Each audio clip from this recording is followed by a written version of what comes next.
great moment has come. A final pairing, I think, that very few of us had anticipated seeing when this championship began. But they do have some things in common. Their county colours and the coastline along the west of our country. There's certainly a level of fanaticism abroad in Donegal. And the giants of football from Kerry. If you don't deliver an All-Ireland in England, it's a failure. We need to earn the right to wear that Kerry jersey. The noise is deafening. Great sense of expectation among the fans. Oh, a goal in the greatest streak of all time. Starboard has put it over the bar.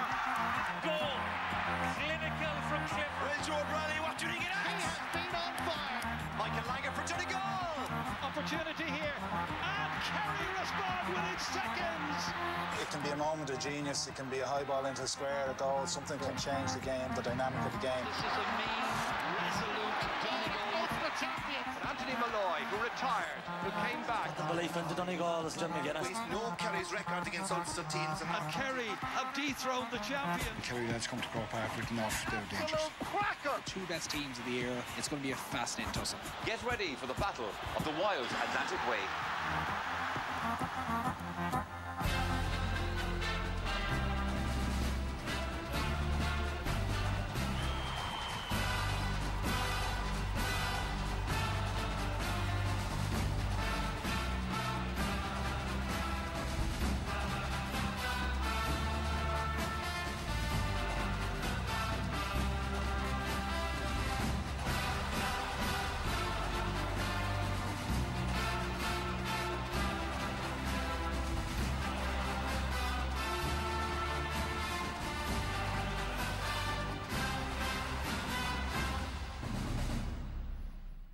Hello and welcome to the Sunday game on All-Ireland Football Final Day. An incredible season that saw the most dramatic rule changes in Gaelic football history come into play. A new freshness, but an old rivalry for today's showpiece.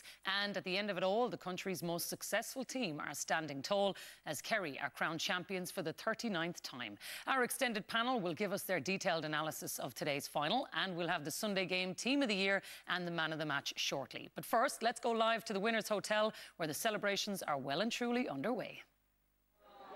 Now, while the hurlers of Tipperary may have chosen a rather quiet and intimate setting for their initial celebrations anyway of their All-Ireland win, the latest All-Ireland football champions look to have gone a slightly different route. It's party time for the people of Kerry, and tonight they're going to celebrate their 39th All-Ireland title with a brilliant performance in Croke Park. And Joanna and I are here to meet some of the stars and indeed to announce the man of the match as well. Looking forward to joining you later. Well, let's relive the magic of All-Ireland Final Day 2025 as Kerry and Donegal came face-to-face in a repeat of the 2014 final. That one turned out to be quite the tactical battle on the sideline, and this one was expected to be another.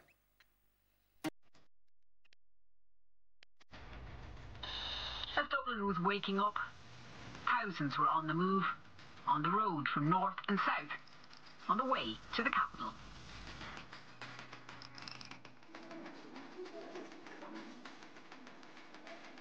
And I run, and you feel.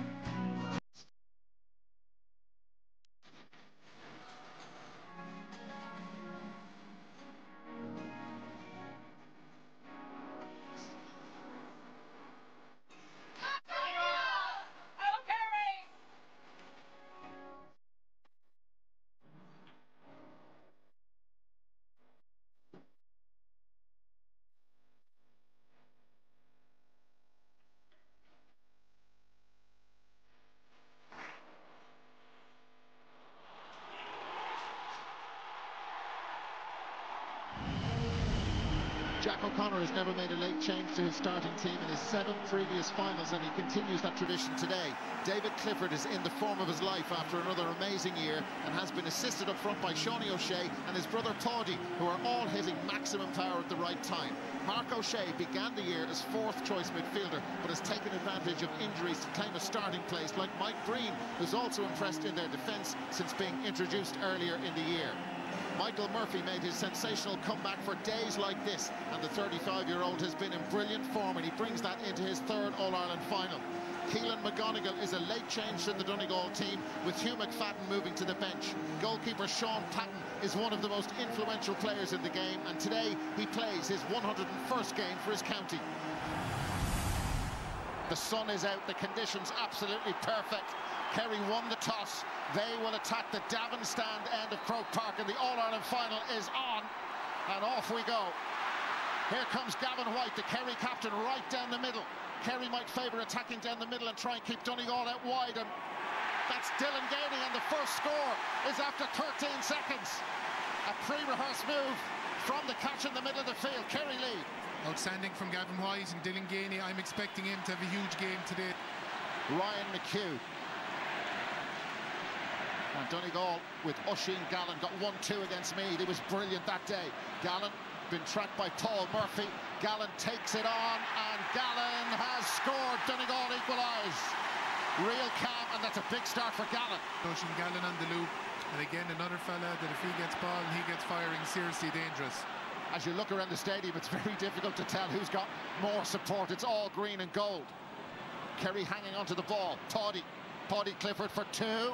Clifford didn't quite catch that. Oh, it's gone over for 1. It's gone over for 1. Clifford with the ball in, and the finish by Sean O'Brien. Yeah, Sean O'Brien drifting inside to occupy to make sure that those sweepers can't do exactly what they want. You see David Clifford out here in the 10 position, McCall with him. He's taken him out of the mix at the moment, so Donegal are obviously down the defender in that zone of the defence momentarily, Dara. Here's Gavin White. White soloing off his right. Gavin White through. Scores again, 3-1. This is a brisk start for the Munster champions. This is Keelan McGonigal, the late addition to the starting 15. He's a big player for Donegal. He's a big game player, and this is the biggest game of the lot. And McGonigal scores for Donegal.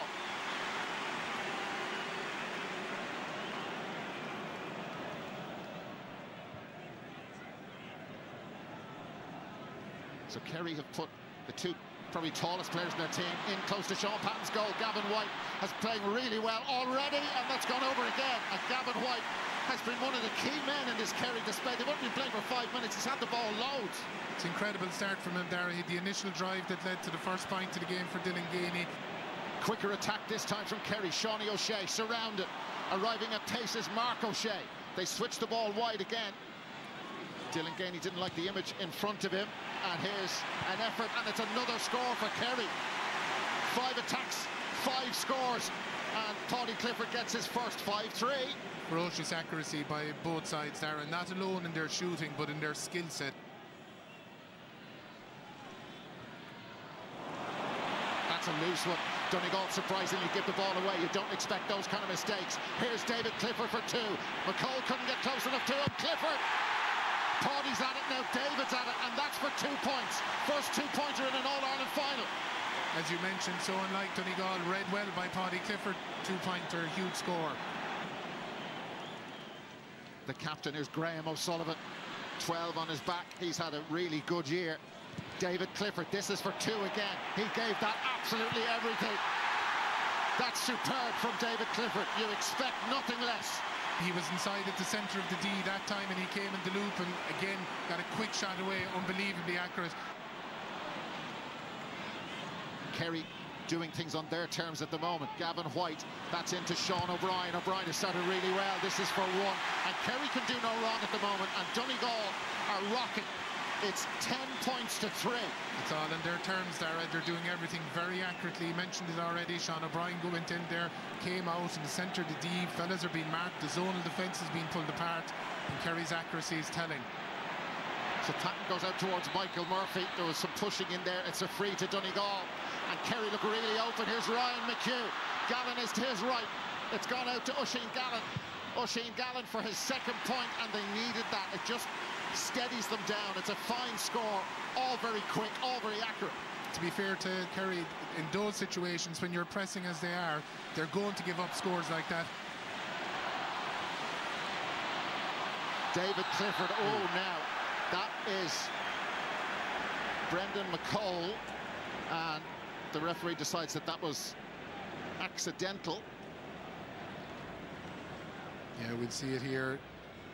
It was, to be fair. His left foot clipped David as he was chasing him there. There was nothing deliberate about it. It is a free, correct decision from Brendan Cawley.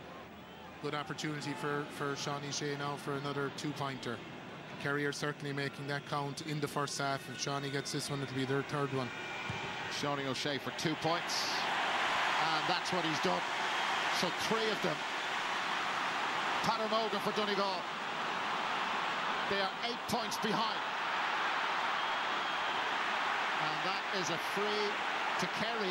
Ball given back quickly, and the counter could cause havoc for Donegal. David Clifford to capitalise, and Clifford, you know, he's brilliant in those situations and further out. What a start. What a start. And was it Dylan Gainey that forced the turnover? I'm not 100% sure. I think it was. Ended up with David after the ball had been dropped short.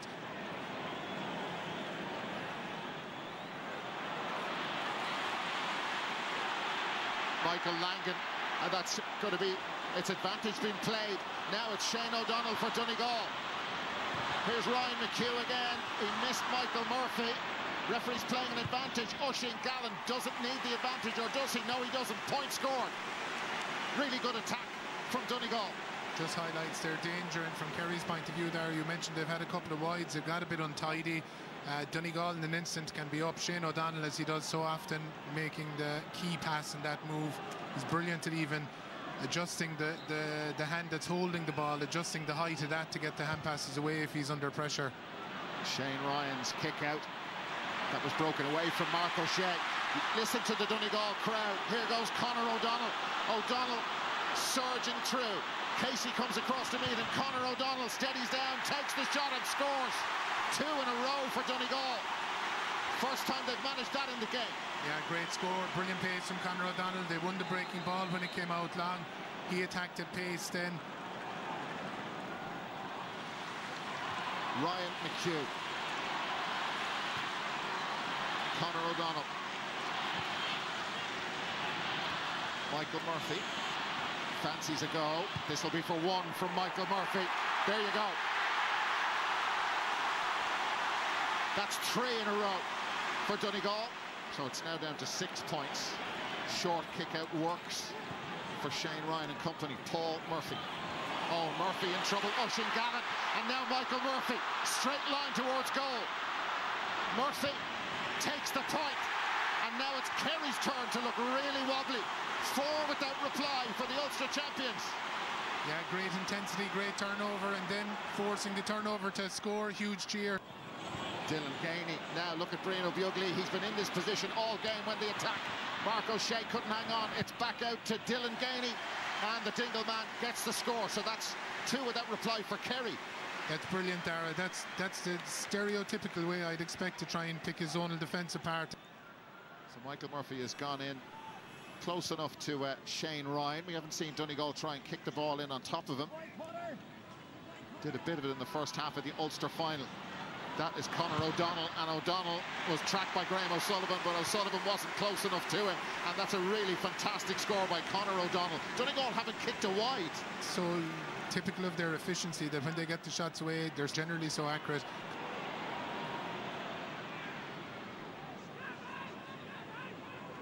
Shane O'Donnell from St. Eunan's. Shane O'Donnell through. Kerry gave him way too much space. Jason Foley, you could see him kind of punch the air. He wasn't happy with what was happening around him. That's point number 10.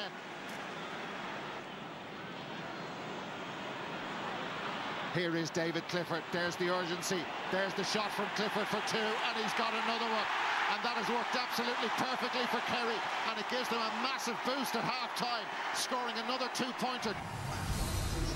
So there is a Donegal substitution. I'll confirm that in a minute. But Kerry on the attack straight away. Hugh McFadden is on. Keelan McColgan has gone off. So Hugh McFadden on, named to start, of course, but left out of the team by Jim McGuinness. Here is Sean O'Shea for 1 point for the first score of the second half, and he's nailed it. Toddy Clifford.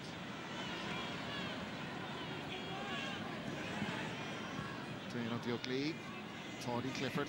David thought about the move, and look at that. There was a slip from McCall, and Clifford's in.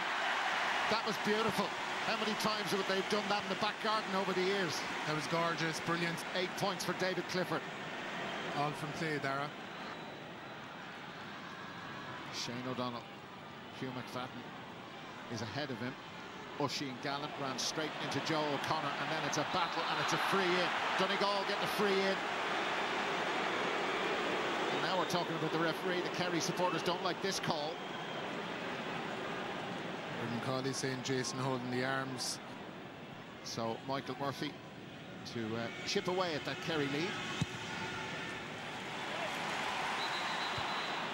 Now Kerry been made to work a little bit, but they're picking their way through this intense Donegal cover. It's lovely from Sean O'Brien. Paddy Clifford free again. Clifford with the score.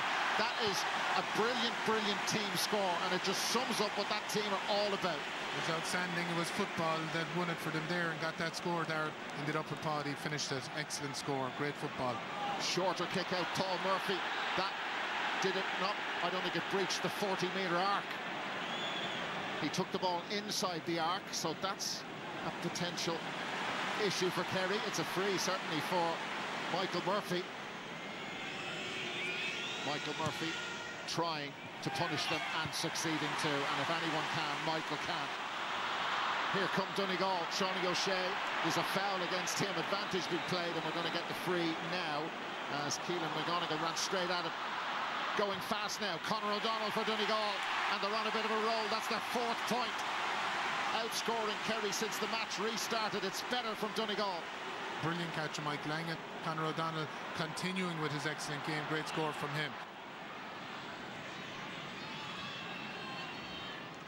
Shawnee O'Shea.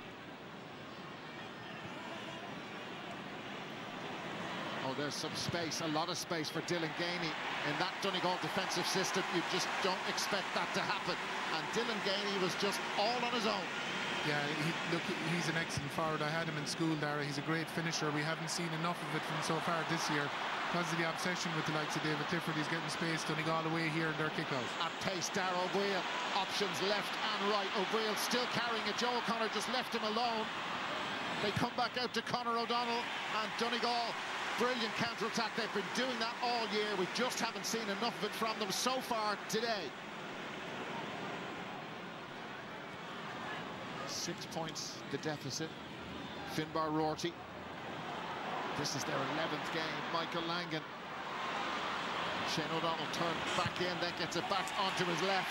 Another score for Donegal. They're figuring it out. They are, and Jason McGee is a big addition. He's come on, he's contesting kickouts. He won that one, ended up setting it up. The O'Donnells, both Shane and Conor, are having massive games.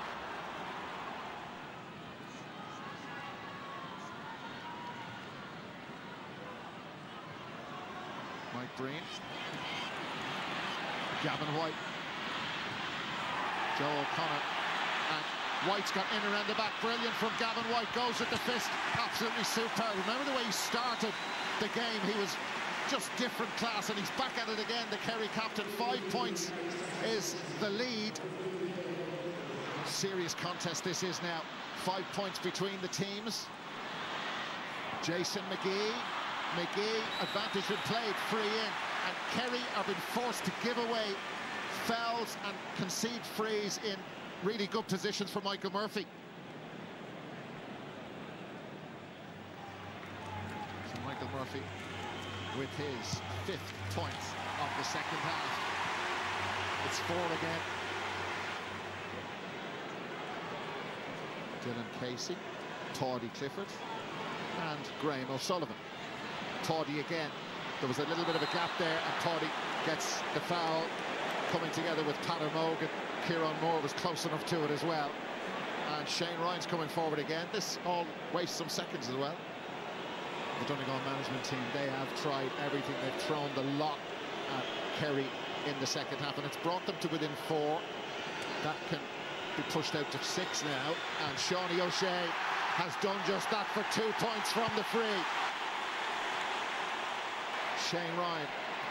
That was Dermot O'Connor, and this is Gavin White. We've said that a lot today. Paddy Clifford wants to move quickly. Graham O'Sullivan not getting ahead of it. Paddy Clifford can go right or left. Joe O'Connor is there, and Clifford goes with the fist to tap on another point, and there's the 7-point cushion restored. It was that way at half-time, and now there's just 10 minutes left. Gavin White is playing outstanding again today. Gave the pass to Paddy. He went and finished it, his third point from play. Shane O'Donnell. Michael Murphy, quick hands, slick hands. Darragh O'Boyle, he could have put Rorty in around the back. Darragh O'Boyle, and O'Boyle was put under pressure. That has to draw back in, and he's managed to do it. That's a fantastic finish from Darragh O'Boyle. It looked like he had been put off right at the end. Point number 19. Great score from Darragh O'Boyle, and it keeps Donegal. They're just not going away. They won't go away. Kerry waiting for a stoppage in play to get Morley on the field. Graham O'Sullivan. David Clifford lost out to Brendan McCole. That isn't repeated, doesn't happen 2 times in a row. Clifford one way, then the other. Clifford off his right boot. He wants his masterpiece, and today could be the day. It really could, with just over 5 minutes to go. Yeah, great ball inside from Graham Sullivan. David, when he got it, as you mentioned, they have it here again, Dara. Goal. Here they go again. David Clifford could finish it now. Patton's out of his line. David Clifford stopped off the line. Wow, absolutely brilliant by Conor O'Donnell. How important will that be? We haven't been talking about goal chances all day. This was huge. Yeah, they had to finish it between David and Shawnee Shea. They had intercepted the kick out. They were in. Now, massive credit to Conor O'Donnell. He went back and got it back off the line. We're in the last minute, and Kerry can just keep this now and cruise all the way to the winning line and another All-Ireland title. They're trying to finish with a flourish. Joe O'Connor. O'Connor, a goal! Remember his goal against Cork in the Munster semi-final? But Joe O'Connor, an all-star in the making, maybe more. Cue the celebrations. Kerry, with 30 seconds to go, are champions of Ireland again. What a goal. You would have thought that they might have just chipped it over the bar at that stage, but Joe O'Connor hadn't scored today. He'd worked, he'd won breaks, he'd won kickouts, but when he got the chance, he wasn't going to miss. Fantastic finish. Michael Langan. Conor O'Donnell. The roar around Croke Park is Kerry, Kerry, Kerry. O'Donnell blocked down. Gavin White there. He'll have a speech to do very shortly. But we mentioned at the top that football was rebranded, reborn. But the more it changes, the more it stays the same. And Kerry, under the new rules, are the All-Ireland champions for the 39th time. 2025 belongs to Jack O'Connor, a 5th All-Ireland title for him. And Kerry, well, they're just over the moon. Confirmation of the full-time score at Croke Park in Dublin. Kerry 126, Donegal 19 points. Kerry won the league under Jack O'Connor. Now they've won the All-Ireland. We've seen that song before. The honour of collecting Sam Maguire belongs to Gavin White of Dr. Crokes. Kerry, the champions for the 39th time. I hope you celebrate Sam Maguire number 39 as much as we do. And we can't wait to celebrate in Rockmore 3 and Kerry tomorrow. Kerry boo!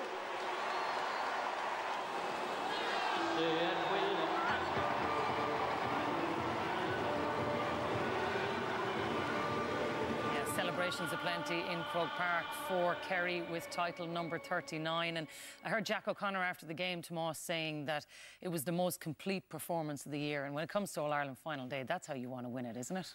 Yeah, I think they've got. I think that the defining game against Meath was huge, and whatever way they looked at themselves, I think they've answered every question that was put to them since then, and they've got progressively better from the quarter-final, semi-final to the final. The big worry today, from a Kerry point of view, maybe that David Clifford would have been minded, would the others step up? I don't think we were expecting Clifford to shine as much as he did, as well as everybody else. I think they were ravenous off the ball. I think they did their homework on kick-outs, on their own and on the opposition.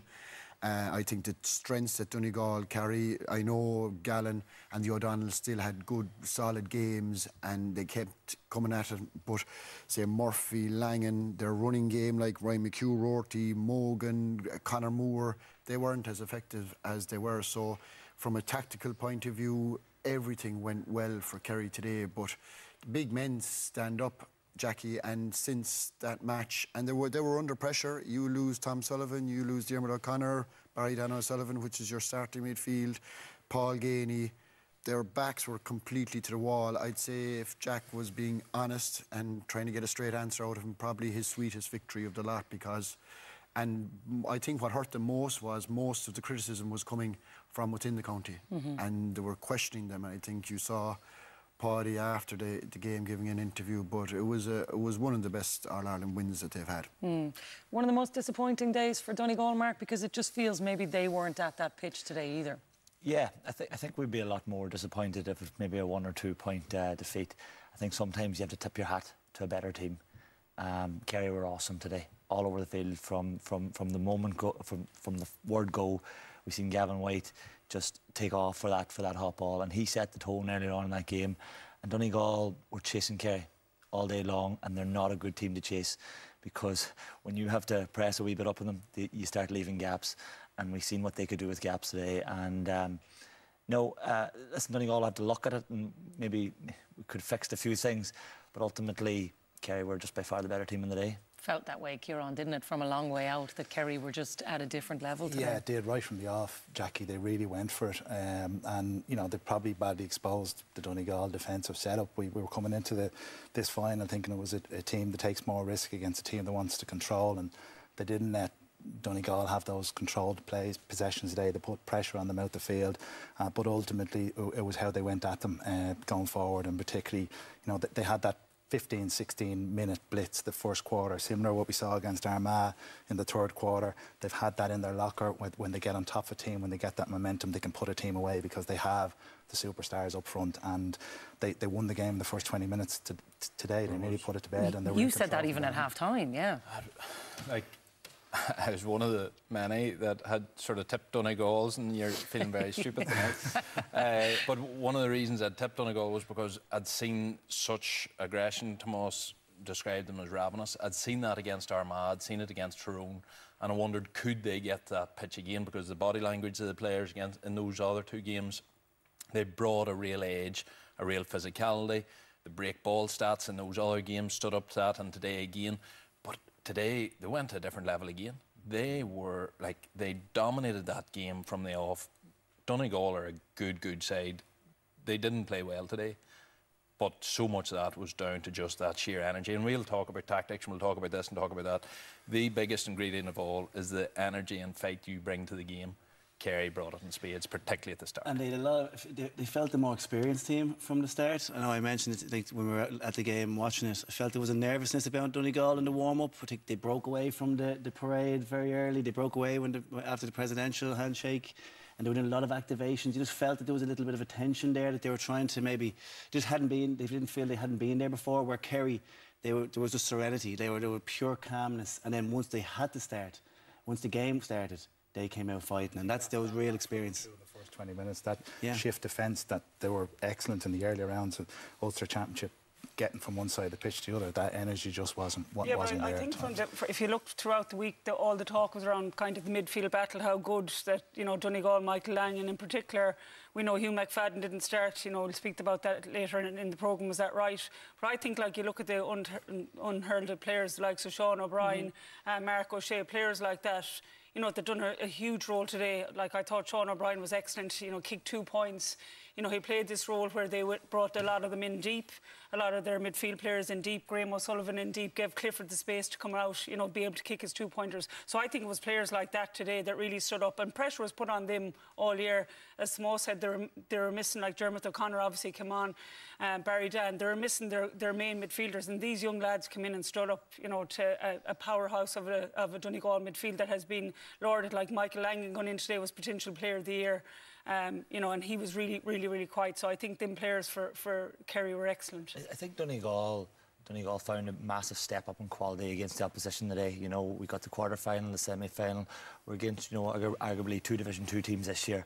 And when they started the way they did with the intensity, Donegal did things that they haven't done all year. A few easy turnovers, and that probably added to the bit of nervousness they had. And hopefully they'll learn from that. And, you know, and if we get back there again, things will be different. But like Donegal thrive on turnovers. Kerry didn't bring it into contact. No, they you're right. moved the ball so quickly. It was going from man to man as quick as they could. It was excellent. Like I didn't expect Kerry to attack. I thought they'd be cagey enough, just mind the house, don't allow Donegal get ahead. Kerry went at him from the get-go. They just drove at them. They were very accurate in every single thing they did. Donegal stayed with them for a while, but then there was 10-15 minutes where Kerry just got out fully on top, and I think the 2-pointers by David was massive. It just hammered them into the ground altogether, and it put that gap in. And I think in the second half, it wasn't panic, but Donegal were doing un-Donegal things, like they were just shooting from distance, they were trying to run the ball, they were bringing it into contact themselves. I haven't seen them turn over. But I also thought they're very tentative in the way. Like, you look at, they were known for their 2-pointers, Michael Lang, Kieran Thompson, like that. They didn't have a 2-point effort in the first half. I think Kerry had 11. You know, while they were the games they were fighting like exactly. They were fighting like the game was played on Kerry's terms right throughout. Even when Donegal got within 4 points, you still felt, hold on, Kerry, this is on Kerry's terms here. Tactically, they got it right. You know, Jack O'Connor would be absolutely delighted about like the different shifts they did in relation to freeing up David and bringing the guys inside on kickouts. Every element of the game, Kerry were the better team. Yeah. And the layer on top of that is the energy that they brought. Yeah, I think you're absolutely right, and that is a lot for what we are going to pick over very soon. But we're going to take a quick break here on the programme, but plenty more still to come. We've got analysis on today's key talking points as Kerry were crowned All-Ireland champions. Reaction and man of the match to come from the Winners Hotel. And our panel will pick the Sunday game team of the year.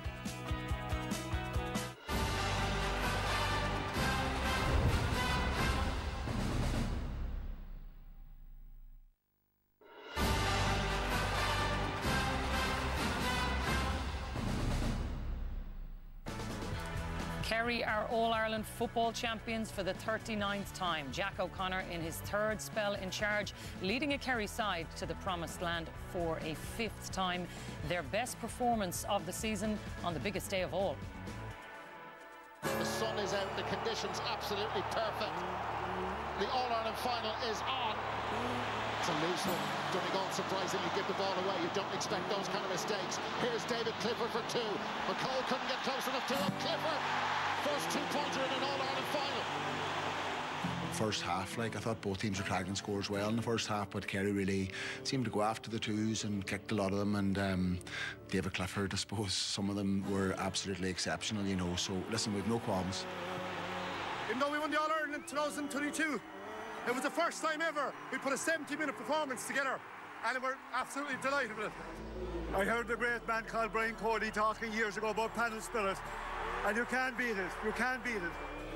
A team that won the last 3 of the last 4 All-Irelands and have won 2 of the last 4. We felt very disrespected being called a one-man team when you fellas like Joe O'Connor, fellas like Jason Foley have worked all their lives to play for Kerry. We felt we were well tested. We were in great shape leaving the hotel this morning. There was a great atmosphere in the room, just a great anticipation, ready for battle, and the boys fought in their backs out there. We put a massive emphasis on getting back here this year. Interesting though, without ever actually mentioning the All-Ireland this year. One performance at a time is what we said. We tried to stick to it.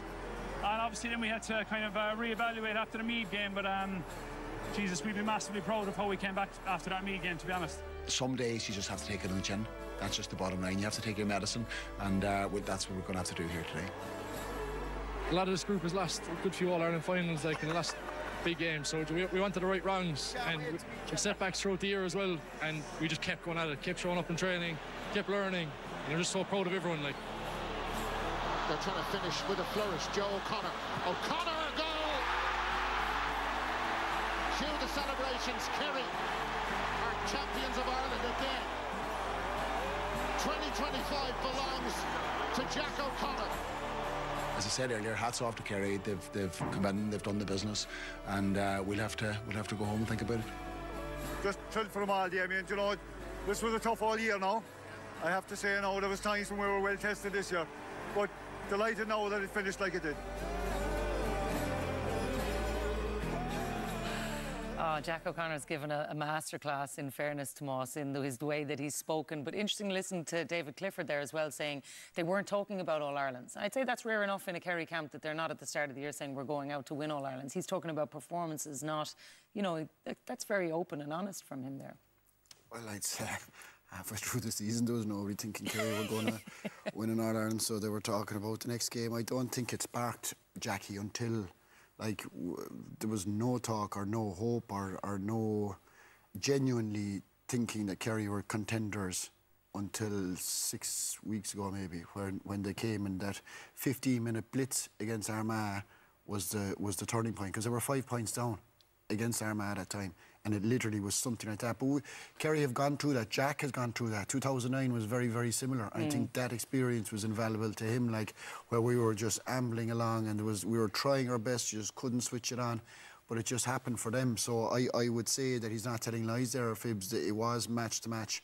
And I think it's extra special, and I said it today, through respect, it was 3 Ulster teams from the quarter-final to all the way, and they'd have fierce respect for them, so it probably meant more the fact that the new rules were in, the brilliant year of football, that would have been important to Kerry as well. So I would say genuinely they were taking it match by match. Actually, they have a lot to thank Meath for. Yeah. You know, because genuinely, because every team lost at a point this year, and that was the ideal time to come in with a flat performance, and that gave them an edge, it gave them a drive, the criticism drove them on, and that was the turning point of the season. Yeah. I think also getting them to Croke Park. Yeah. They became a different animal once they got into Dublin, like, you know, and the style of play suited their game immensely, like, and as you said, they didn't even just beat the 3 Ulster teams. You know, they put down a marker in every single game, and they got better and better. And to be fair, it's even the way they start today, Kieran. You know, it's laying down a marker early in a big game too. Yeah, and it was touched on. Paul touched on it before the game. Like, look at Gavin White right from the off. He knows, you know, set move, this ball. What's the likelihood? What's going to happen here? The ball's going to break. Be first on it. He's on the front foot straight away.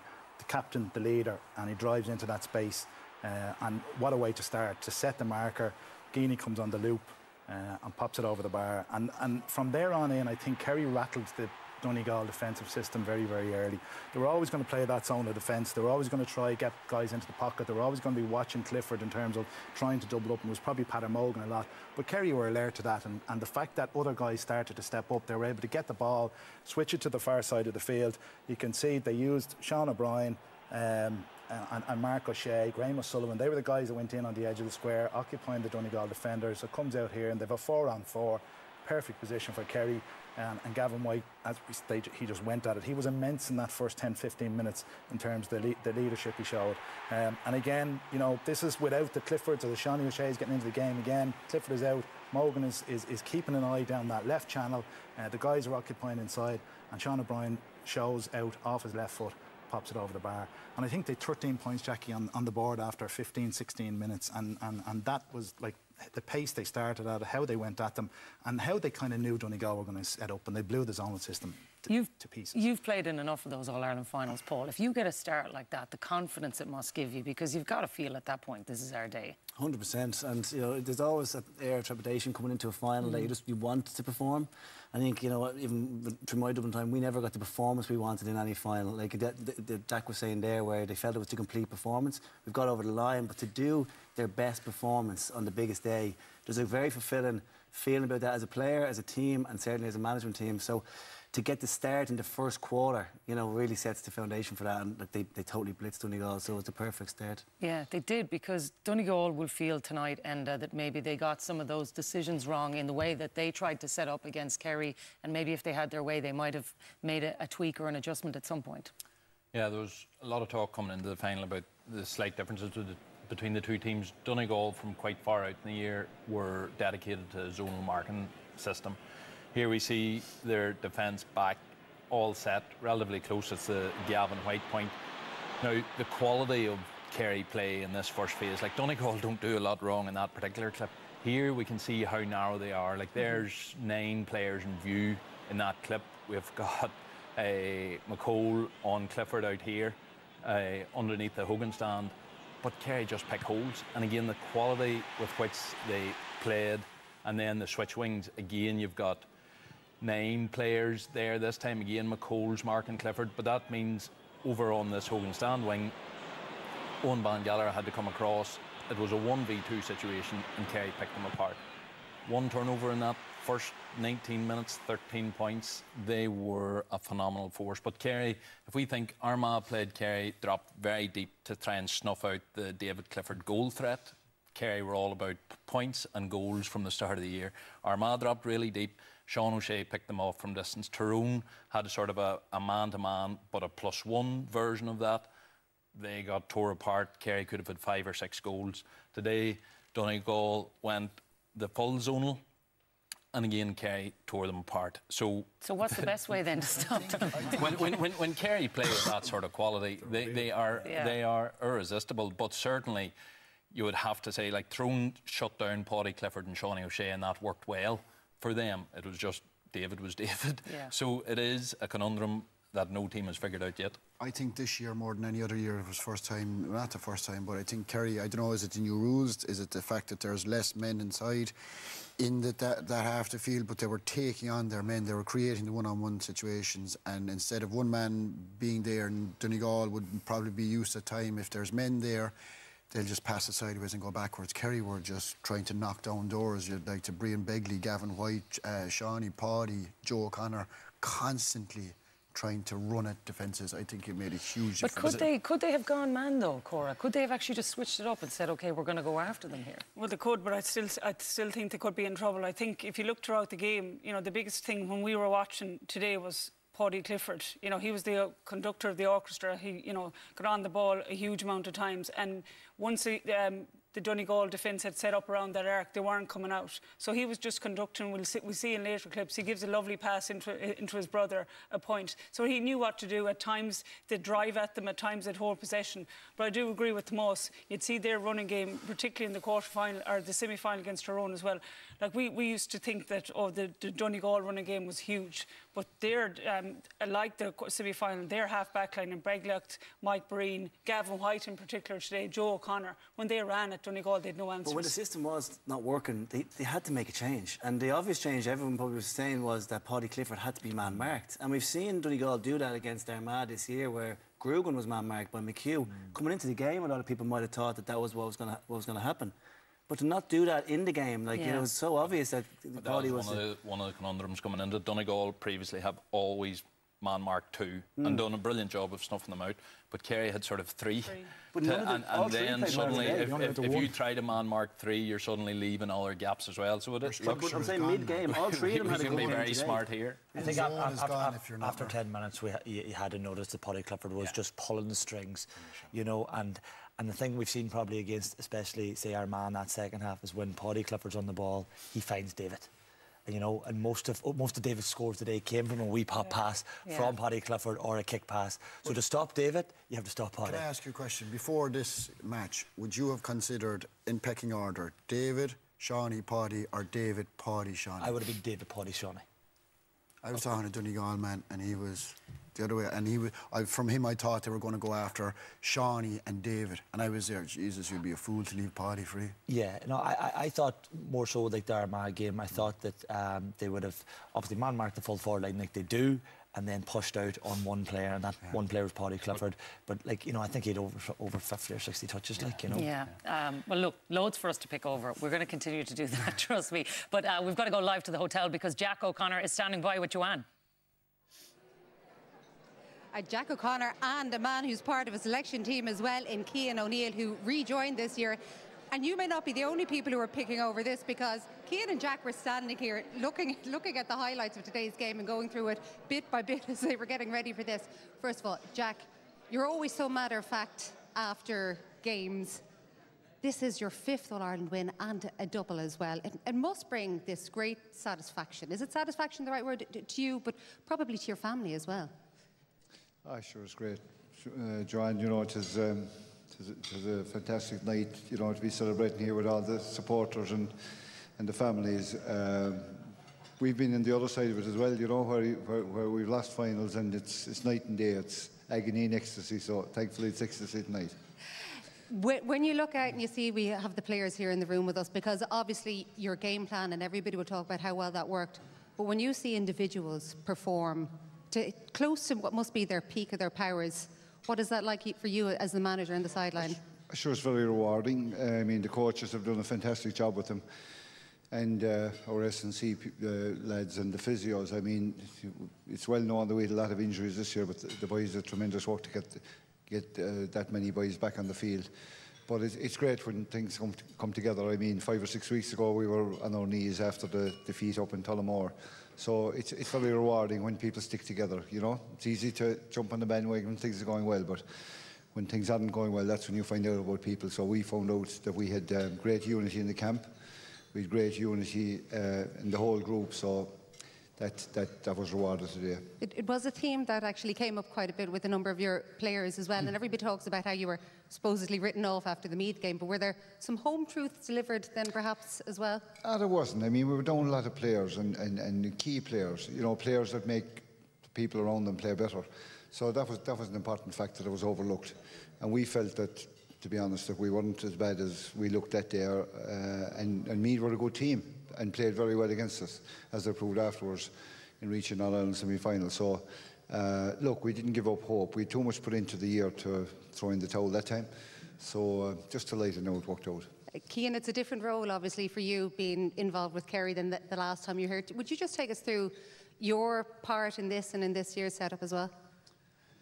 Yeah, I mean, it was a privilege to be back involved with Kerry this year. Jack put together a new and an amazing kind of management team, coaching team that was already working with the backroom team in the last number of years. So it would have been very different for Jack, you know, coming in with a totally new group, but it was very exciting for us because it was all of our first years back in with Jack in this setup. And I think the key thing was Jack, obviously as the manager, gave us the freedom to be ourselves, you know, to execute our roles, like between James, Pa, Idon. Like, it's been phenomenal just to work together collectively, but then always under the stewardship of Jack as manager. And I don't think if we had that freedom to try to be what we were trying to be as a coaching ticket, like collectively, it would have been very, very difficult. And that's obviously the strength that Jack has as the manager to oversee the larger operation. And when you were on the sideline today and when you were looking back over at some of the game, were you surprised at how much freedom, say, the likes of Paddy and Shawnee got today? Freedom on the pitch in terms of time and space? Not particularly. I mean, Donegal play a very precise type of way, and obviously they knew exactly how we like to play. To be fair, we focused on our strengths over the last number of weeks, no more than they did. And I guess that last play of the first half kind of demonstrated exactly what we thought we could go after and did go after, which was if they want to play it tight, we try and stretch them, open them up, force them out a small bit and create opportunities. And some of the scores that are on the TV there behind us just show exactly, you know, what brilliant thinkers and orchestrators of the game the players are. Like you mentioned, the coaching team there, we've 40 plus unbelievable coaches in our setup. And every night, the management team learn from the players as much as whatever they might learn from us, and that's really positive. One last word to you before I let you go. Jackie, you obviously suggested earlier on today that you would go ahead and confirm your departure perhaps from the Kerry management. Have you been made change your mind? Are you tempted to change your mind? That's up to my wife now. She's down there. You should be... Where is she? You can let us know. This will bring... All I know, Joanne, is I was going out the door with my gear bag Thursday night, and she had the camera out taking photographs, and that's not a great sign, is it? You never know what it might mean, though, Jack. Congratulations to Cian, and also to the man who's now third on the all-time list of successful inter-county Gaelic football managers. Amazing. Jack O'Connor. Yeah, thank you. Yeah, well done, lads. And Joanne is absolutely right. You never know what it might mean for somebody on this couch as well. Tomas, if the gig became available, would you be interested? Jesus, Jackie. I have enough to look after myself. Jack said it there, like, Jack writes the script now. Do you know what I mean? He's why would you... He's in there with a fresh group. They've done a fantastic job. The players have fully bought into it. They've won in All-Ireland, so... As far as I know, there's no vacancy in Kerry to even be discussing. You know? Fair enough. Well played. Well played, Tomas. All right, OK, let's look a little bit more in the detail then of what Jack did do right today, Paul, because we talked about maybe for Jim McGuinness the zonal structure didn't work, but for Kerry, their defensive setup is actually the platform that helped them for success. Yeah, a lot of talk about contrast in style and attack coming into the game, but I think Keno Neal there's obviously got a massive part to play in the Kerry press all over the field, starting off with the kickouts. Langham was obviously one of the areas that they had to go after. Sorry, Patton is on the areas they had to go after. Joe O'Connor here, but they got guys underneath the break if they needed them. On this occasion, they didn't need it. Same kick out soon afterwards. This time the ball's put up, the bodies are still getting in under the break, and this time they needed to be there to win the break, and they dominated those breaks. Kerry won 15 breaks against 7 from Donegal, and there was such a platform in that game. But they're just such energy givers as well. Then you've got man-to-man versus the zone we watched there earlier from Enda. Even high up the field they were pressing. I know this might have been a bad pass, but still they were there. Paddy was there to turn it over. And here I love this play. They're man-to-man everywhere on the pitch. And you've got Sean O'Brien, who's going to be highlighted now in a second. He's picking up Roarty on this occasion. Lose him for a second, then he gets back and gets the block. And it was that energy, and then Paul was there to pick up the break. It was that energy from Kerry all over the pitch that was just in contrast to the zonal play, which looked lethargic from Donegal throughout. And this is the kick-out that would have been talked about a lot. When Donegal win this long kick-out, it's danger time. It's such a dangerous kick-out for them. Who's back tagging the runners on the square? Sean O'Shea and Dermot O'Connor had a great game. OK, it might have been a foul on Langan in the middle, but the wherewithal from Sean O'Shea, Dermot O'Connor, who came on, had a great impact on the game to tag those runners when they were in the danger zone. I just thought it was immense. There was that scrambled defence, and that defensive structure from Kerry throughout was the foundation for their really good play and attack. Handy if you have somebody like David Clifford at the other end, though, Cora, doing what he did today. It was exceptional, wasn't it? Yeah, it was a joy to watch. You know, it's poetry in motion. I suppose there was a couple of times today watching the match, you just kind of looked at each other and goes, did he really do that? You know, his first 2 points today were 2-pointers. You know, this is obviously the first one. That's his first possession, and he just puts it over the bar. You know, this is another brilliant one. He comes on the loop. You know, that's probably from about 55 yards out on 2 steps. But everything he did was just immense.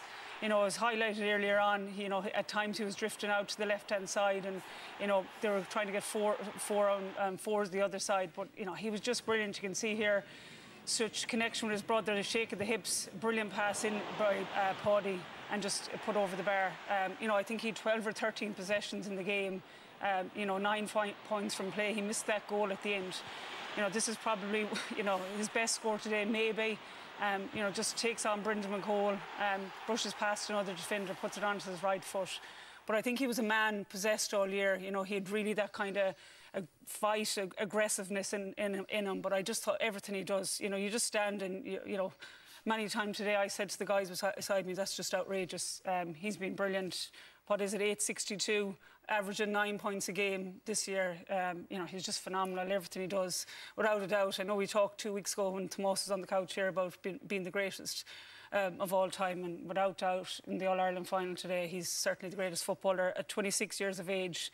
5 All-Stars already, 2 Footballers of the Year, and probably another couple of awards coming at the end of the year as well. Even Jim McGuinness was talking about him like that today. It was amazing. Like we all know we have now 2-pointers formally in the game, but each score, if there was no 2-pointers in value on the scoreboard, each score for him, the impact it has on his team and the impact it has on the scoreboard or the opposition and the supporters, it's massive. But he has, from when Kerry were struggling, he almost was acting as if, look, one way or another, I'm dragging this team to the Ireland final, or I'm going to drag this team to the title. He arrived today and he had a lot more supporting cast arrived up with him, and it was phenomenal. But some of his cuts, like McCole didn't do a lot wrong. He was right with him. He went for a face-to-face sort of marking job, but Clifford took off, David took off, and he would cut that tight behind his Kerry teammate that McCole had to step back 2 metres, otherwise he would have been hit by the screen of the laying off Kerry player to David, and often it was Paddy, and then that gave him his metre or two for his score. He was so efficient, so sharp, just it was awesome. I think because Donegal had so many Shawnee, David, Paddy to tag down, that their zone defence was never going to work because those fellas were doing so much damage, and then you had the runners as well. There was just too many areas where Kerry were hurting them. Is he the greatest, Tomas? I think he is, yeah. I think he's, without doubt, I think he does stuff on good and bad days. You can do it whatever way you want. I think the score against, was it Tyrone, where he caught it low on the ground and banged Hampsey out of his way. Like, he's playing in an era where defenders are physically so strong, that zonal defences are so organised. And we all said in Kerry at the time when he was blasting 2-8, 2-9 in minor games, wait till he gets to senior. He's doing the exact same thing at senior level with the best defences in the country. I think he is the greatest of them all, like, and we wouldn't like to give him a big head, but he is, you know, that's what normally in He Kerry, doesn't seem like the kind of fellow who's going to take that either, though. He seems to wear it well. Like Canavan, Mikey, Gooch, whoever it is, like, I think he's on a level. He's judged differently as well. I think that's across the board now. I think, and like, you know, to lead his team like he did this season to an All-Ireland was just a capstone on the quality that he's been shown. I think the rules have given him a new life. He's got space again. He's one-on-one. The lads are slagging me because I'm probably only saying this because of the tweet a couple of years ago, but it's not the case. It's been... You've made up, I believe, yeah. I just think he's judged by different standards. You see, he won 9 in the semi-final, and he was, you know, he wasn't even man of the match. Like, he's just 9 points today. You're saying his average is 9 points a game.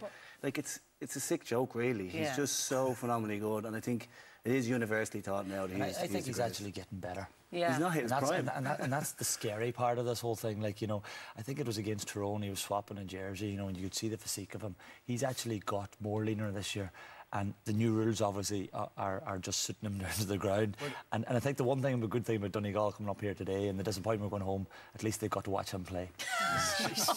Oh, Mark, that's a bad day. I know, the other thing is, because he's playing so well, you actually nearly forget how well Paddy is playing, Kieran, because he is actually, as Cora said, the conductor of it all. He's actually the one who gives him all the ball, too. He's the guy in the quarterback role, and they have a brilliant chemistry together. They play very well together. But, you know, the lads spoke about you stand off Paddy, you're asking for trouble, and Paddy had so much ball in that 76 possessions. 76 possessions, but it's the position that he has. He was comfortable. He was able to give the ball, come on the end of scores. He kicks a great score here, but he was on so much ball.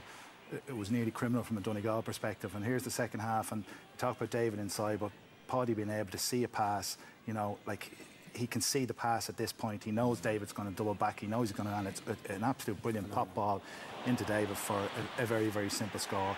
And he has a bit of everything. You know, it's not that, you know, he gives, he goes, he can score. He's physically strong. You can see by his interview, you know, he's a leader in the group as well, that he wanted to drive them on. And here takes a hit, McBairty. McFadden comes at him, shrugs him off, and then able to kick it off his right foot into the space for Graham O'Sullivan. But he's the conductor of the orchestra. He's what kind of sets the tone, and he's played this role for Kerry for the last few years. He's been their primary player, and he can get scores. I think he has it all. The lads touched on it. David is the best we've definitely seen. Where does he rank then? Oh, well, I tell you, he's second. He's a different type of player, but he's a very different type of player. What love about him is there's a bit of badness in him as well, and I mean that as a compliment. There's an edge to him, and Shawnee had an edge to him. And I saw Shawnee off the ball today when Diarmuid O'Connor came onto the pitch and they started hammering into him because he was carrying a shoulder injury. Straight away you saw Shawnee and Paddy straight into the Donegal. And they did that at the start of the game as well. Both Sean O'Shea and Clifford Davis went straight for their men and made contact. They set the temperature rather than being hit. But on Paddy, sorry, just last thing, it's no coincidence that the games that Kerry didn't perform this year was when Paddy wasn't playing as well. You know, so. But I think even the way Donegal, given Kerry so much possession outside the arc, like he was under, like there was very little he put on him today. So that also allows David to time those runs and get into those positions, because David's brilliant at, he was sauntering out in that number 10 position, and then he has such a quick turn of foot. He looks like he's disinterested, and then boom, he sees the run and he's on the end of it and he kicks the score. And giving Kerry possession in that area allowed them to build scores. A big part of it, I think, as well, is they're rested. With these new rules, they're a bit rested because they're not chasing back. You know, and you can say all you want, Moss, but Kerry chased back as much as the rest of those teams, you know, and, you know, maybe they'd have left David up and on, but Paddy was working up and down the field. Now he's fresh. Kerry worked like animals to get back. Even those kick-outs that you were showing there that were going long, while that was happening, the boys were gone back. They were in place. Like I'm just saying, like in years gone by, they were all coming back and all going forward. Now they have their chance to rest a three in every other attack, and they're fresh.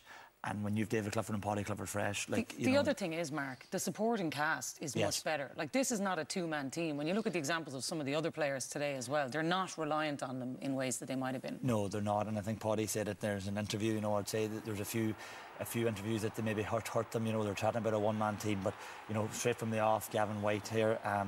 and gives it to Dylan Gainey. They all showed up today for Kerry, you know, and maybe, you know, Donegal unfortunately didn't all show up today.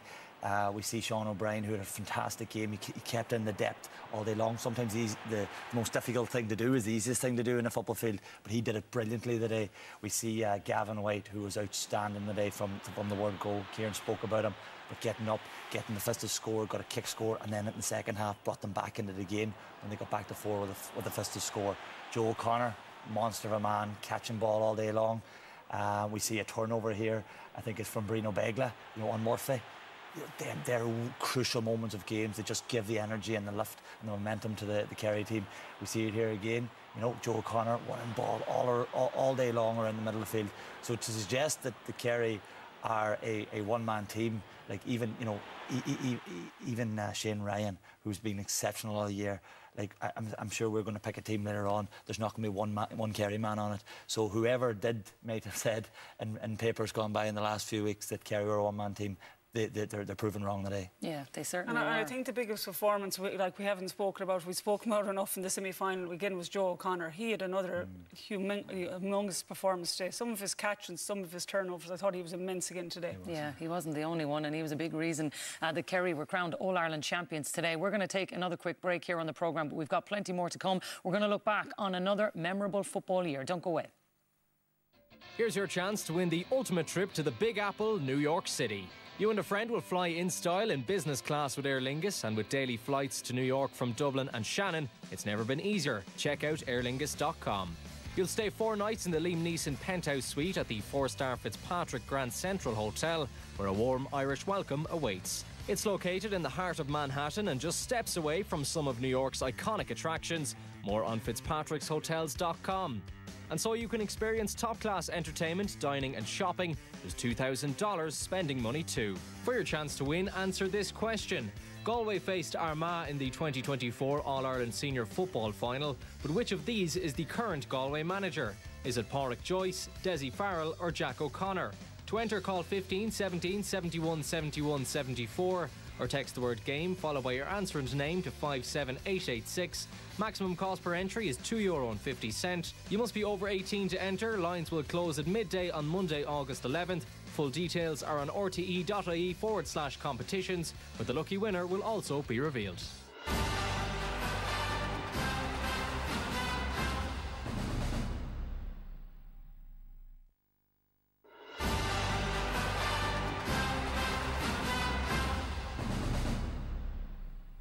Welcome back. So as the football championship draws to a close, it's Kerry who are celebrating success once more.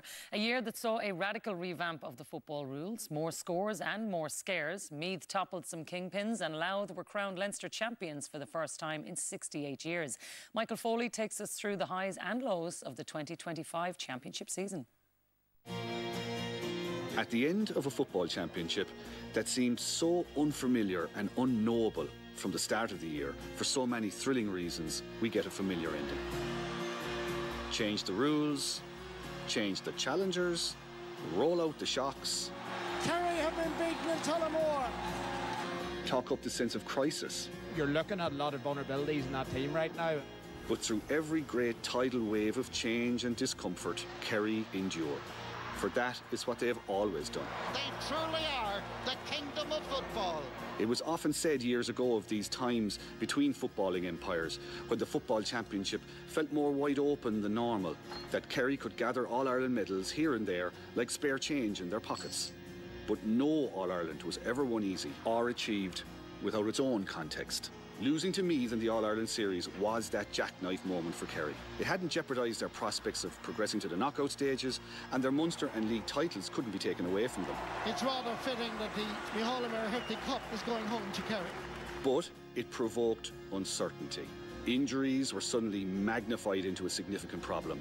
Where were the crowds gone? Had Kerry adapted to football's new rules as smoothly as everyone expected? Maybe not.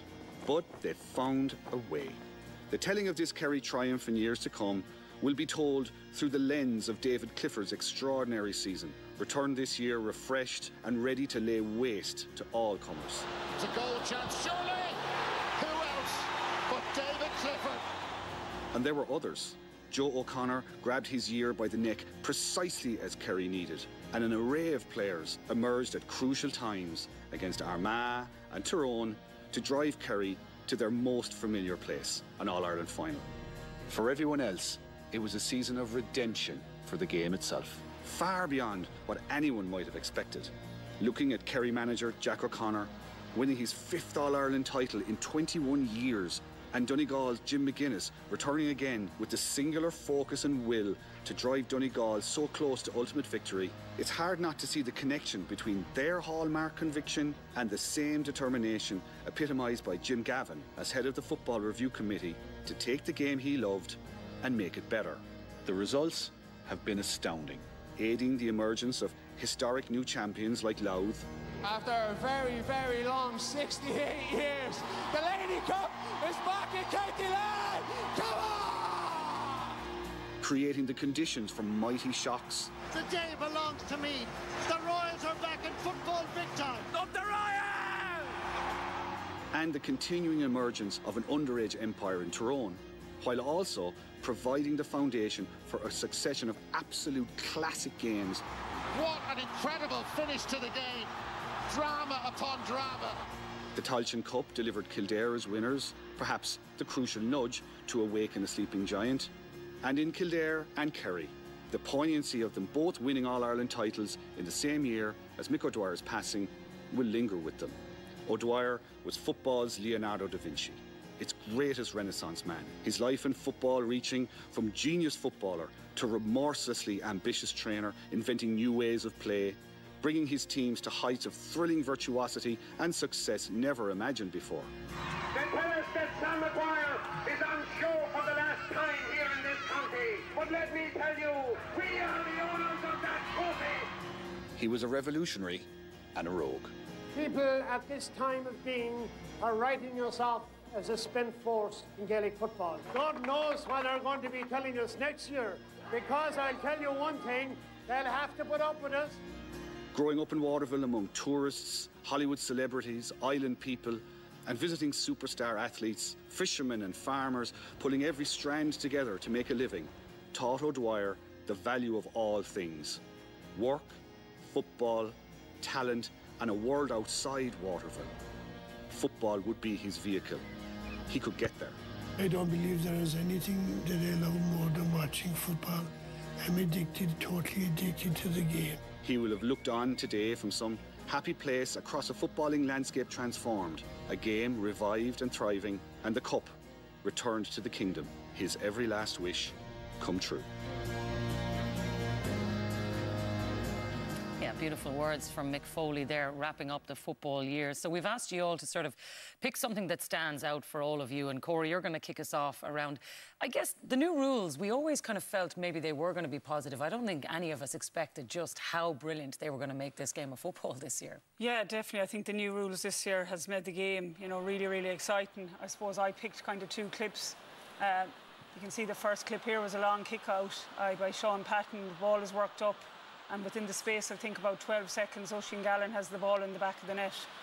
Probably what Donegal maybe haven't been known for in the past, but you know, it was really exciting that, you know, the really high-scoring games, the long kick-outs had come back. We were so used to short kick-outs, and you can see here probably my favourite moment of the year in terms of scores and the 2-pointer. This man again, David Clifford, you know, picks the ball up, brushes off Hampsey and puts the 2-pointer over, and we probably could have added a few more from today. But yeah, to see them type of scores and the game being really exciting and moving from one end of the ground to the other very quickly, yeah, it was my moment of the year. And actually, to be honest, Enda, that's really the key, that it's allowed the forwards to flourish, bringing back the stars, being able to do what they do best. Yeah, I remember last year we were picking Team of the Year, and it was difficult to pick out your star forwards, or forwards that had played really, really well. And we all grew up watching star forwards. Are often the heroes of the game that you try to reenact out in the garden. But this year was seen right across every province. Forwards having that bit of freedom and seeing those skills, seeing those one-to-one battles being taken on. They're the skills that people love to see. You love to see the top talented players, and they now have the space to go at it. And it's a whole other skill set. It's probably now asking much more of the 1v1 defending and I'd imagine there'll be plenty of work on that over time, but certainly for the star forwards, they suddenly enjoyed the space this year. It certainly allowed teams to get a run on other teams as well, though, Paul. When they adapt to the rules, they use them well. They could use it to their perfect advantage to be able to get away at certain periods. 100%. We've seen a lot of purple patches in games, but I think it's a similar team to Cora and Denda. It was that purple patch that Kerry had against Armagh. I think when really not everybody was expecting it, but it was just that quality. And it's the same as Enda's saying. You see forward play that's really exciting. You see kick-out contests. You see teams under pressure. It's just brought a new dimension to the game, or a dimension that we used to know and we'd lost. And in that period of the game, I remember being out and saying, holy, football's back, you know, and that's the feeling that you got. And you're just seeing star forwards, like Enda said, shining. And I think that's what you want to see, like watching defensive structures, 15 behind the ball, hand passes going to the side. It became too much for people to bear. And to see the transformation in 12 months, I don't think anybody would have thought we were going to get that. So it's back to the same team of the review committee. And fair play to them for actually taking it on and even making changes even throughout the season. Is there anything else, Tomas, that could be tweaked? In the rules? Yeah. Seeing as Kerry won, nothing at all. I do just think, leave them. Yeah, because I do think, though, Mark, you know, it feels like there's a game now that people are engaged in. People want to watch. And I guess that's the main thing, is how do we keep adapting that we want to keep this audience who are so engaged, more so than they have been with football in quite a long time? I think the act of scoring has come back into the game massively with the two-pointer. At the start, I wasn't put in total favour of it, but it's urging people to shoot now because it's worth that risk. You know, way back it was all, you know, make sure the easy score and work the ball in here to get it out here just to get the space. But now we see people, you know, kicking points. We've seen Rian O'Neill, Rory Began kicking points from nearly out 50 yards because it's worth it. Like, you know, three two-pointers are like 2 goals now. So it's been a great spectacle, and a team is never beat. You know, what we find is a team is never beat. There could be 7 or 8 points in it, and 10 minutes later it's back a draw, and that's what we want. We want excitement.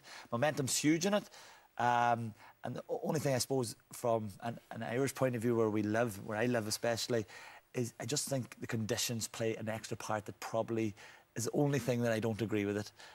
Conditions is it can be very windy some days down about Kilcar or up about the coast. And that can destroy a game. Well, the Dunbelievers had a great line. It would be a great country if we could only roof it. And in fairness, there's very little we can do about that. Just one thing on that I don't think has been brought up. I think the discipline issue has changed completely. Like, players don't give out to the referee now. They're not holding on to the ball, you know, and we didn't see any penalties today or that. So I think that's even brought a whole new thing to the game. There's no physicality in the game. Yeah, there's still physical. Yeah, exactly. The other factor probably that hasn't been mentioned is that the referee's done a really good job this year, in fairness, because the changes were radical.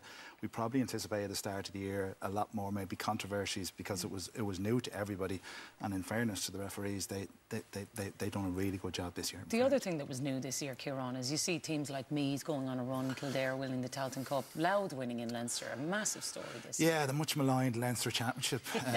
Jackie, Paul's team, Dublin team, ruined it there for a few years, but no, it was a special day in fairness to see, you know, Croke Park buzzing at Leinster final day, 60,000 people there.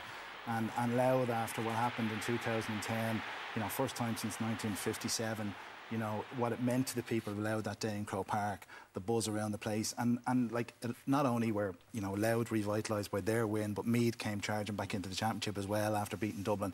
And it really kind of sets up, hopefully, a competitive Leinster championship next year. Kieran, like, it's the buzz. The buzz is back, the crowd is back. People want to talk about the game again. You know, the cynic, you can say you have to give the GA credit. We're slow to give the GA credit. They get lambasted plenty of times for being very slow moving. Gareth Burns gave that rules committee full rein, and they were brave enough to go and use it, and they've been repaid in the dividends of bums on seats and eyes on screens, and it's been a phenomenal success. But for us that love football, just the buzz, the want for people to talk about it, the anticipation coming into matches, and ironically enough, the semi-finals and finals, because Kerry were so good, they probably didn't turn out to be the games they could have been, but still the anticipation, the excitement coming into it, and some of the things we got to see.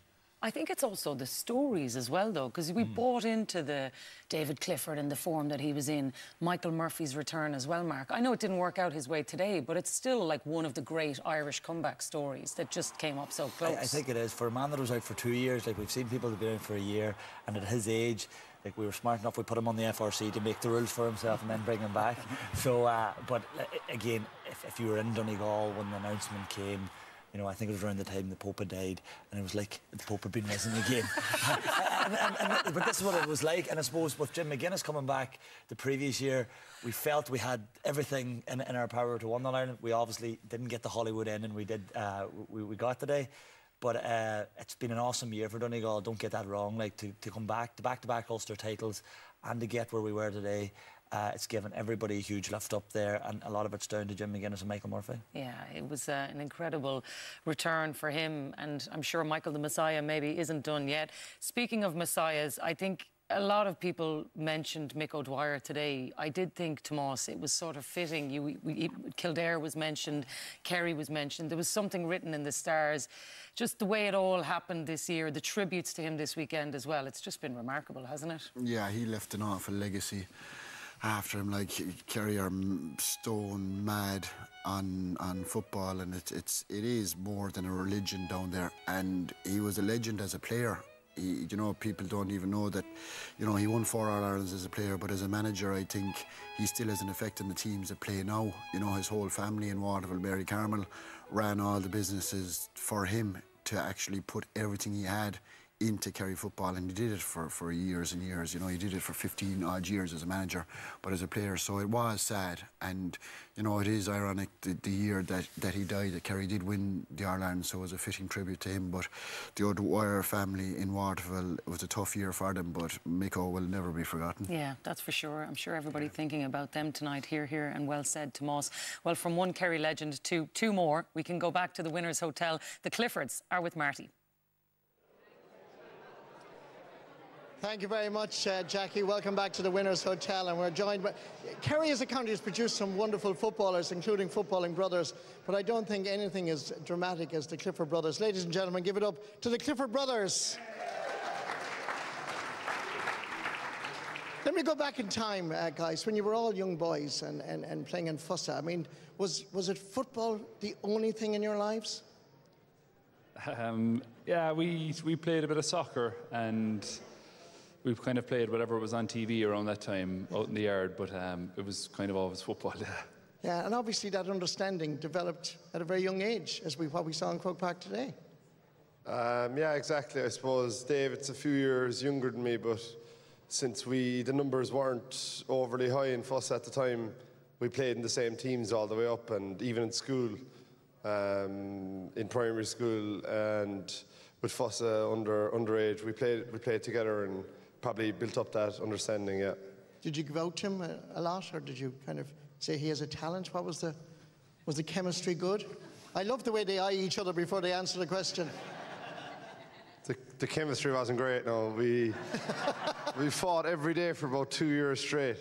Really? Mom was just sick of us, sick of dealing with David crying every. And then actually, they used to call him watery eyes because he used to cry so much. So that was the chemistry now. All the secrets are coming out tonight, David. No. Talk to me about the match today. I mean, there was a moment I thought was quite significant, and that was the hooter went before half-time. And I think it was you, Paddy, gave him the ball, and you just took off. Brendan McCall was after you. But I thought that was significant. You were within 7 points in front instead of 5 points in front. Yeah, that was obviously a big moment in the game. There was a kind of a bit of booing going on when we were waiting for the hooter to go, but I suppose that's the beauty of the new game, that you know exactly when the half is over, and you have kind of a free play really after the hooter. So yeah, look, it was nice to get a 2-pointer off it, but whether we went in 5 or 7 up, it was still obviously going to be a very good first half for us. So you know, we were very happy going in. And Paddy, I mean, today, I don't know who was supposed to be marking you, but you got an awful lot of freedom. I mean, did you feel yourself you were given a lot of freedom? Were you expecting somebody to come along sometime during the game to you? Yeah, I suppose the first half, yeah, like Aim Fitzmaurice and Jim Gavin didn't throw up the game for me to be soloing about 100 times on the spot, I'd say. But yeah, I thought, to be honest, that was just the way Donegal would play, and I had a fair idea that was going to be the way going into it. So yeah, it worked out like that. Yeah. You had 76 possessions overall today, which is a staggering statistic. Yeah, I think we deserve a round of applause for that. But there was one moment in time in the second half, and you had the ball, you were soloing, you were heading towards Hill 16, and you kind of gave a direction to the brother to move, and you just placed it beautifully. Do you remember that? Yeah. That was that was the training ground move, probably from Fossa under 16s or under 14s. Yeah, in fairness, yeah. Yeah, fantastic. You knew what he was going to do, obviously. Yeah, I did, to be fair. Fantastic. I think there's 863 in 9 games you've scored, of which 848 is from play. It is a remarkable record, but it obviously is a team effort. I know you're going to say that, but the quality ball that goes into you, but your own individual talent and skill is just remarkable, and we want to compliment you tonight. Thanks. You've won your second All-Ireland medal tonight, lads. I'm sure it's going to be a big celebration. Can you put into words what it meant just winning today for the two of you? Yeah, it was obviously very special. We had the last couple of years were tough, losing the final to Dublin and then losing to Armagh in the semi last year. Look, any winter you go through in Kerry without winning the All-Ireland, you kind of tend to hear about it a lot from people. So it's nice just to get it over the line, especially, I suppose, after the circumstances after the Meath game. You know, beating the 3 Northern teams in the championship games in Croke Park is obviously very sweet as well. Yeah. Well, I can say on behalf of all of us who love Gaelic football, you don't have to be Kerry or from Kerry to appreciate your footballing talents. And we all love the Cliffords. So, ladies and gentlemen, give it up to Paddy Clifford and David Clifford on a great day for the Kingdom of Kerry. Yeah, it certainly was. Well done to the lads. Thanks, Marty. We're going to take another quick break here on the programme. When we come back, we'll be announcing the All-Ireland final man of the match and, of course, our Sunday game team of the year.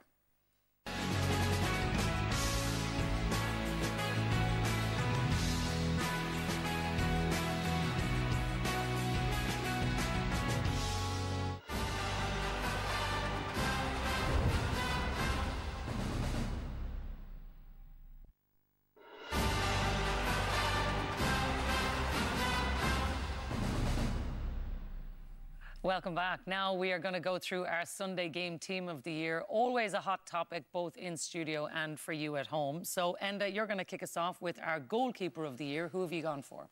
Yeah, Shane Ryan gets the nod in a year that I suppose goalkeepers took up so much chat at the start of the National League with the change of rules. People were thinking they were going to be done away with in terms of losing all their ability to do short kickouts, and then they were being the extra man up, and then that got taken away from them. But goalies like himself have shown their value.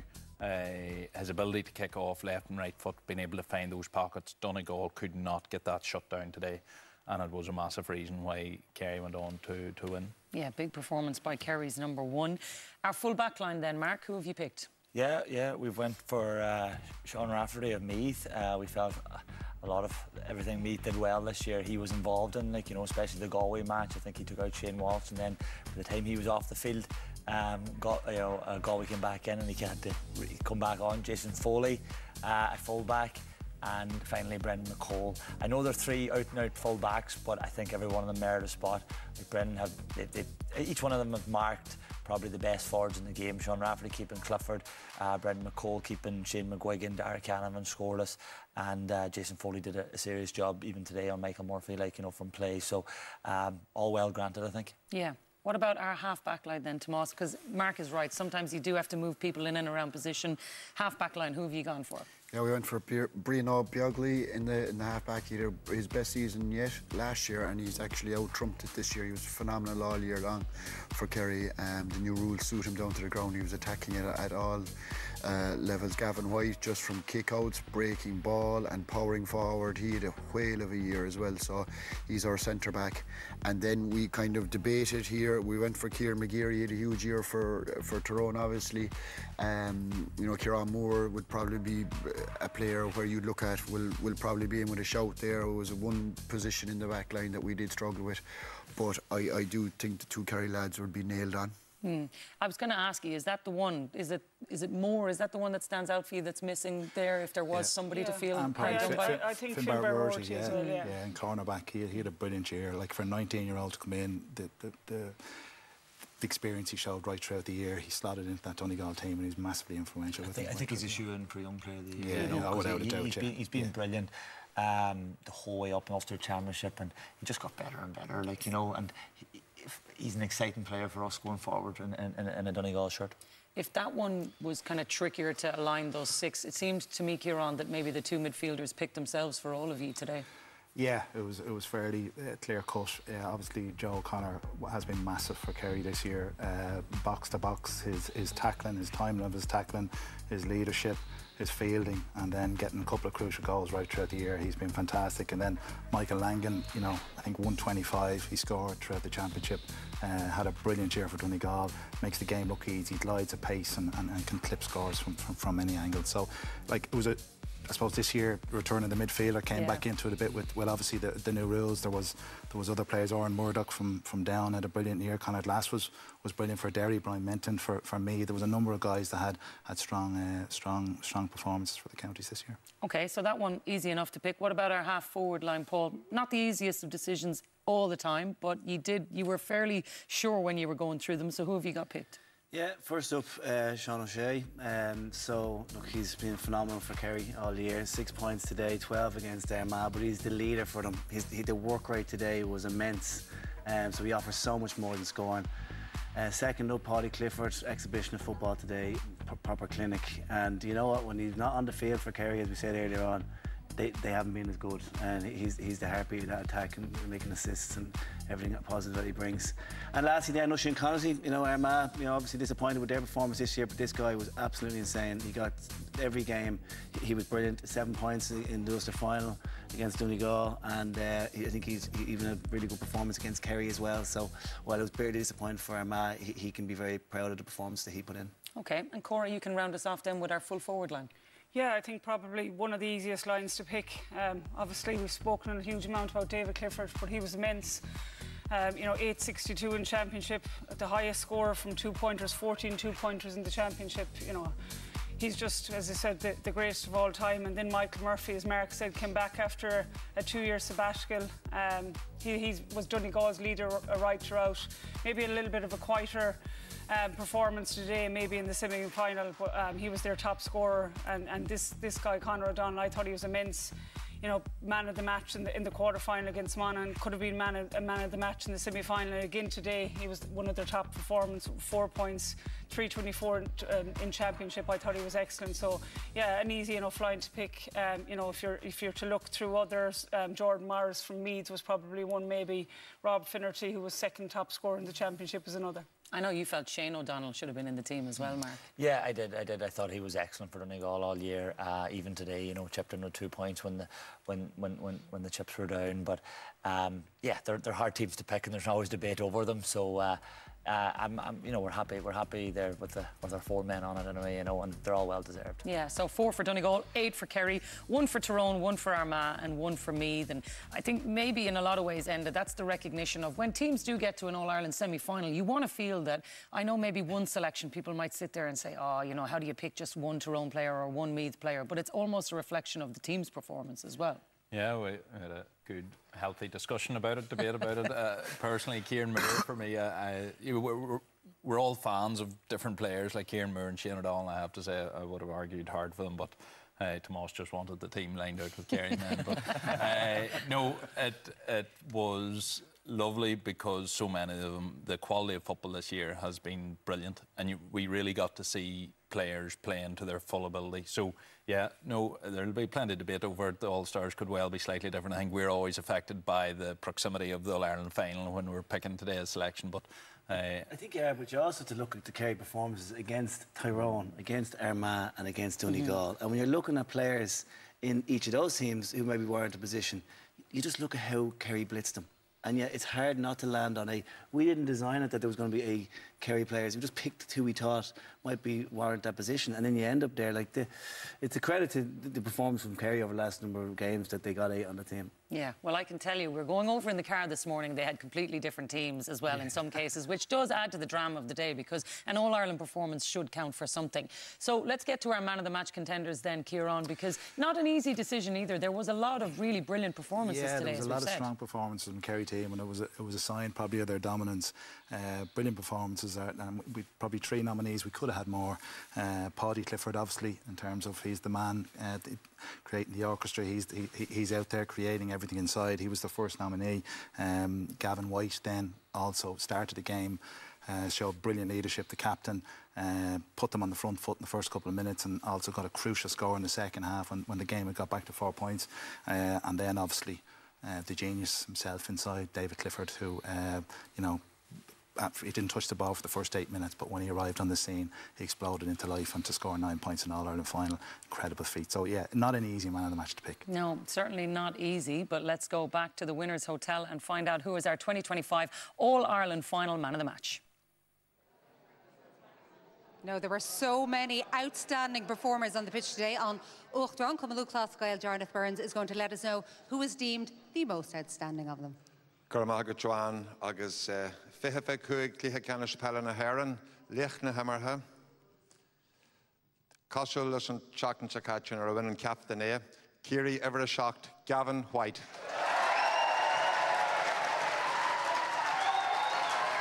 It certainly was just like last week, with the All-Ireland winning captain also being man of the match.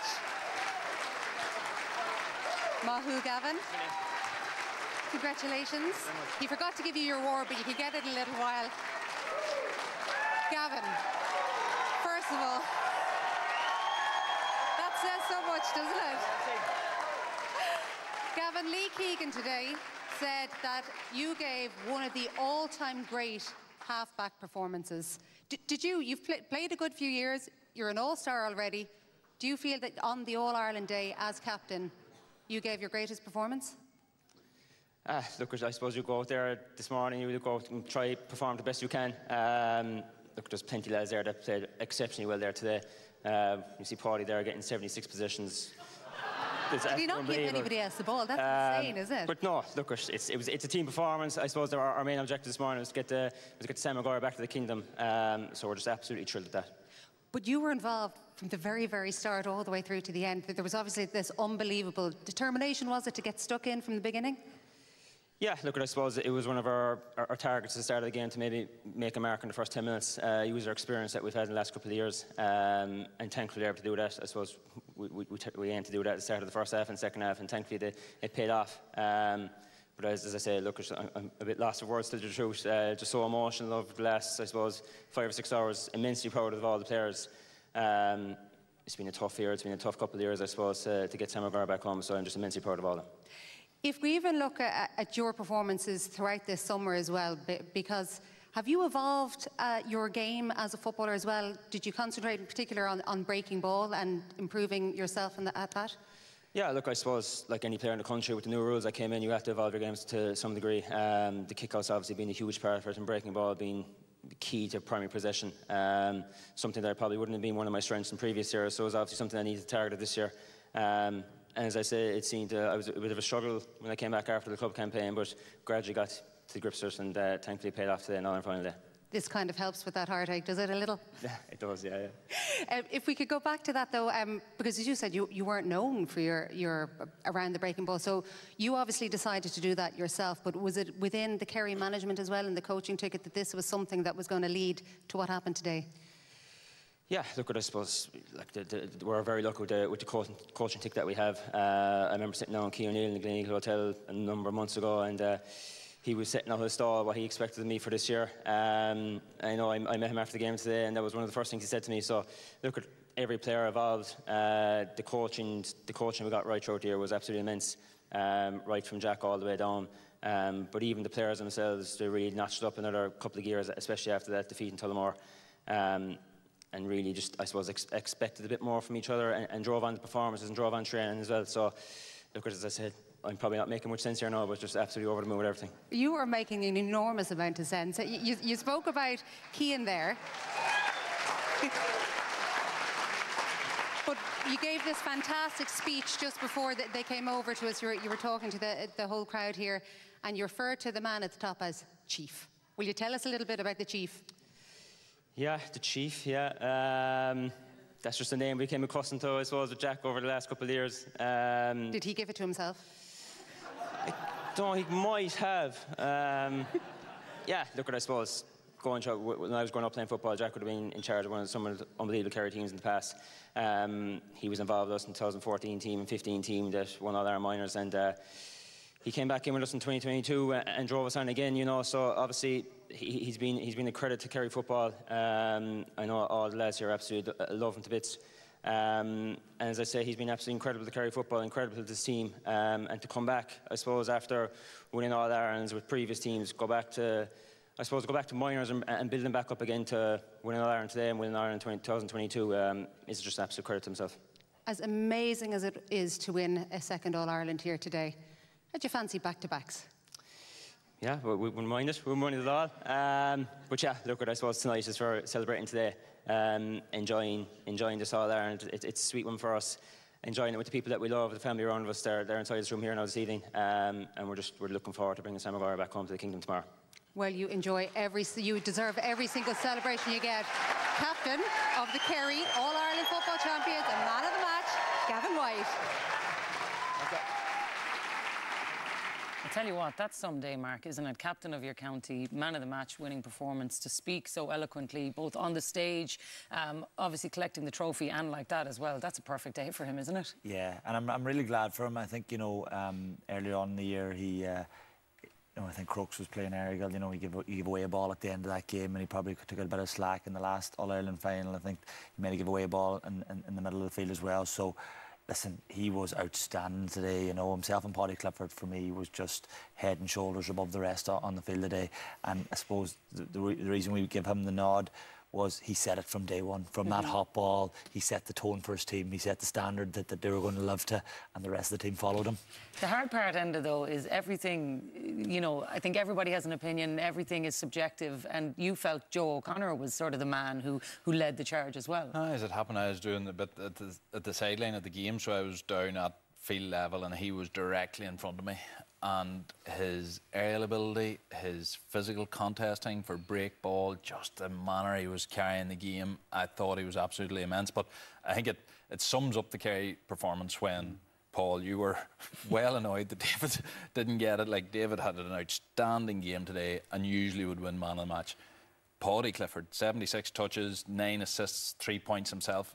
He should have been man of the match. Gavin White deservedly got man of the match. Joe O'Connor could have got man of the match. So there's 4 outstanding performances. The level below that wasn't too bad either. So, Mark, you said at the start, like Donegal, it's a tough defeat to be beaten in an Ireland final, but Kerry hit a level of performance today that was just phenomenal and deservedly go home with it.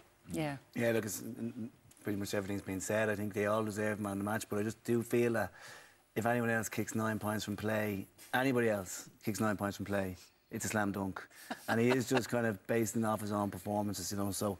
Yeah, but look, everything comes full circle, lads. But the other thing is, I think it goes back to some of the commentary around this. I know I'm saying that, but Dave, it's a one-man team. It's far from it. Like, the performance as a team today is what is going to give that group the most pride, because to get everybody performing to their best, and yeah, the top guys obviously shined, but it was a total team performance today, which will give them the most sense of pride. Now, the top guy is one of those who shone all year, because that brings us to our chat around Footballer of the Year, Tomas. And again, this is not an easy one to decide. So give us a talk through who was sort of in the mix and ultimately who you've gone for. Well, it's like, Jackie, with all the All-Stars, and people say the All-Stars, I feel personally, get picked when the need is greatest. And then they're normally picked from quarter-final, semi-final and final, and people won't agree with that. But it's the highest level, the most intense matches, and players shine against the best players. And had Donegal won today, you'd be picking a player from Donegal. Michael Langan had a huge season.